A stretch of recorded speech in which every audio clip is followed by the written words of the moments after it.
ప్రభువునందు ప్రియమైన మిత్రులారా, ఆత్మీయ వరాలంటే కేవలం మనకున్న నైపుణ్యాలు లేదా టాలెంట్లు మాత్రమే కాదు, అది అంతకంటే చాలా లోతైనది. ఒక వ్యక్తి యేసుప్రభునందు విశ్వాసముంచి రక్షించబడినప్పుడు పరిశుద్ధాత్మ దేవుడు ఆ వ్యక్తి హృదయంలోనికి ప్రవేశిస్తారు. 1 కొరింథీయులకు 3:16 ప్రకారం మన శరీరం దేవుని ఆలయంగా మారుతుంది. ఆ ఆలయంలో నివసించే దేవుడు ఊరికే మౌనంగా ఉండరు. ఆయన తన ఉనికిని చాటుకోవడానికి, తన దైవిక శక్తిని మన ద్వారా బయలుపరచడానికి మనకు కొన్ని అతీంద్రియ శక్తులను అనుగ్రహిస్తారు. దాన్నే బైబిల్ ఆత్మీయ వరాలు అని పిలుస్తుంది. ఇవి మన సొంత జ్ఞానంతో సంపాదించుకున్నవి కావు. పరిశుద్ధాత్మ దేవుడు తన సార్వభౌమాధికారంతో ఎవరికి ఏది అవసరమో చూసి ఇచ్చే పరలోకపు బహుమతులు. 1 కొరింథీయులకు 12వ అధ్యాయంలో పౌలు ఒక గొప్ప సత్యాన్ని బయలుపరుస్తారు. దేవుని సంఘం అనేది ఒక మానవ శరీరం లాంటిది. ఒక శరీరంలో అన్ని అవయవాలు ఒకే పని చెయ్యవు. కన్ను చేసే పని చెవి చెయ్యలేదు, చెవి చేసే పని చెయ్యి చెయ్యలేదు. కాని ఒక్క అవయవం బలహీనపడినా శరీరమంతా బాధపడుతుంది. అలాగే దేవుడు సంఘంలో ఒక్కొక్కరికి ఒక్కొక్క ప్రత్యేకమైన వరాన్నిచ్చారు. అందులో మనం కొన్నింటిని తెలుసుకుందాం. నంబర్ 1, బోధ మరియు జ్ఞానవాక్యం. ఇవి కేవలం మాట్లాడే నైపుణ్యాలు కావు. దేవుని ఆలోచనలను, ఆయన వాక్య లోతులను మానవ జ్ఞానానికి అతీతంగా వినేవారి హృదయాలు కరిగేలా వివరించే దైవిక సామర్థ్యం. నంబర్ 2, స్వస్థత మరియు అద్భుతాలు.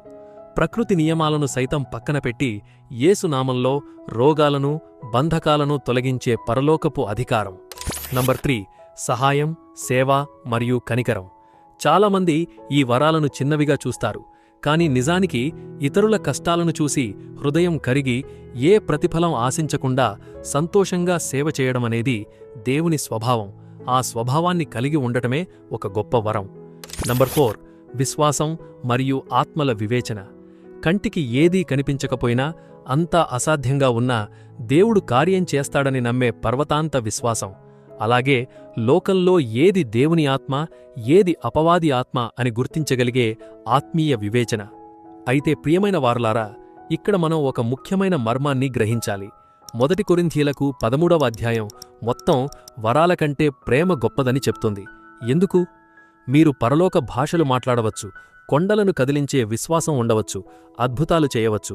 కాని మీ హృదయంలో తోటి సహోదరుని పట్ల ప్రేమ లేకపోతే దేవుని దృష్టిలో ఆ వరాలన్నీ కేవలం మోగుతున్న కంచులాగా, వాయిస్తున్న తాళంలాగా వ్యర్థంగా మారిపోతాయి.